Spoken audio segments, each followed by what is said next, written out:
Hey guys, welcome to my channel. I am back with a video of previous year questions for NTA UGC NET Environmental Sciences Paper 2. So I hope you guys are preparing well, and I'm here with previous year questions and their concept explanation. So if you haven't subscribed to my channel yet, then I would request you to please subscribe to my channel and press the bell icon for everyday updates. And let's start with this video.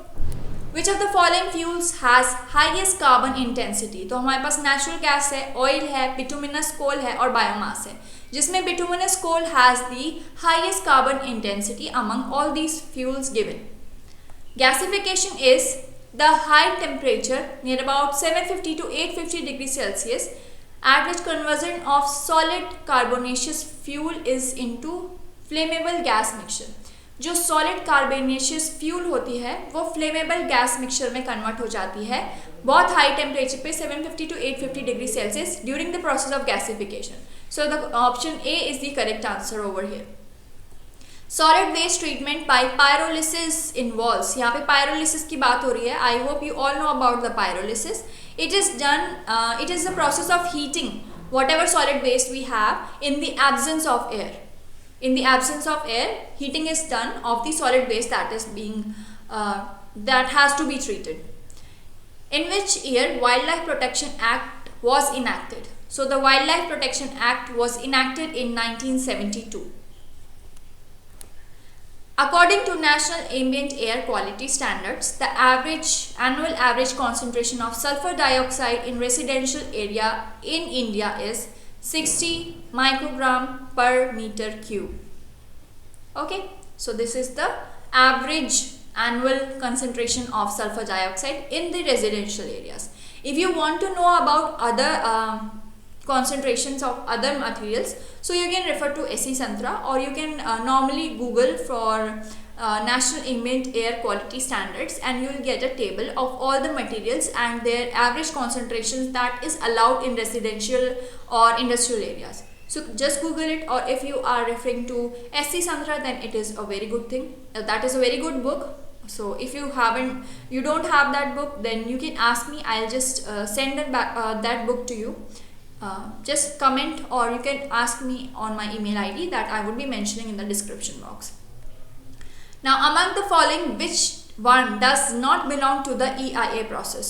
So establishment of baseline involved है, identification, prediction and assessment of impact ये भी होता है, suggesting the mitigation measures ये भी होता है, पर auditing procedure नहीं होता है. ठीक है, developing EMS auditing procedure is the answer over here, जो कि involved नहीं होता है EIA procedure के अंदर. Which of the following statement is correct in the context of environment impact assessment? So the process considers broad range of potential alternative. This is false. It provides early warning of cumulative effects. That is also false. Focuses on the sustainability agenda. No. So the answer is focuses on standard agenda. So this is the correct option over here. Now we have a match the following, in which we have components and we have to match them with their dimensions. So we have equitable utilization of natural resources, which is a political dimension. So I'll write the option over here. Benefit to disadvantaged groups. So that is a social dimension. Then comes a creation of additional values. That is economic dimension. And then elimination of toxic substances. So toxic substances जो आती हैं वो environmental dimension के अंदर आती है. So this code A is the correct answer for this match the following. Now hotspots are areas which are extremely rich in species or with high endemism, extremely scarce in species or under constant threat. So we have to choose the correct answer for the codes. So यहाँ पे extremely scarce in species won't come. बाकी ये तीनों options आपके answer के अंदर आएंगे. So the option D is the correct code that would match the answer. The what hotspots are. So अगर आपसे ये भी पूछा जा सकता है hotspots के अंदर इंडिया में कितने hotspots हैं, तो इंडिया में इस वक्त 4 hotspots हैं, जिसमें आपके हिमालयस आते हैं, इंडो बर्मन रीजन आते हैं, वेस्टर्न घाट्स आते हैं एंड सुंदरलैंड आते हैं. I have discussed about them in my previous video, so go and watch that video. A paddy field is an example of freshwater ecosystem, terrestrial ecosystem, auto ecosystem or engineered ecosystem. So paddy field जो होता है it is an example of engineered ecosystem जिसमें हम अपने खुद के self designed biotic और abiotic components add कर सकते हैं. हम जो वीड्स चाहते हैं हम वो वीड्स रख सकते हैं, हम जो बाकी अबायोटिक कंपोनेंट्स होते हैं हम उनको मैनेज कर सकते हैं. सो we are using self-designed biotic and abiotic components in an engineered ecosystem, and a paddy field is an example of engineered ecosystem.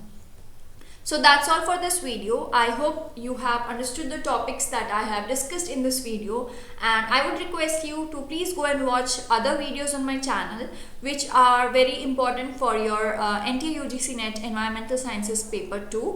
So if you haven't watched them yet, then please go and watch them.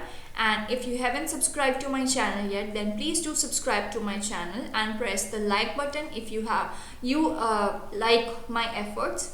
Please do subscribe, share this video with your friends, like this video, and thank you very much for watching.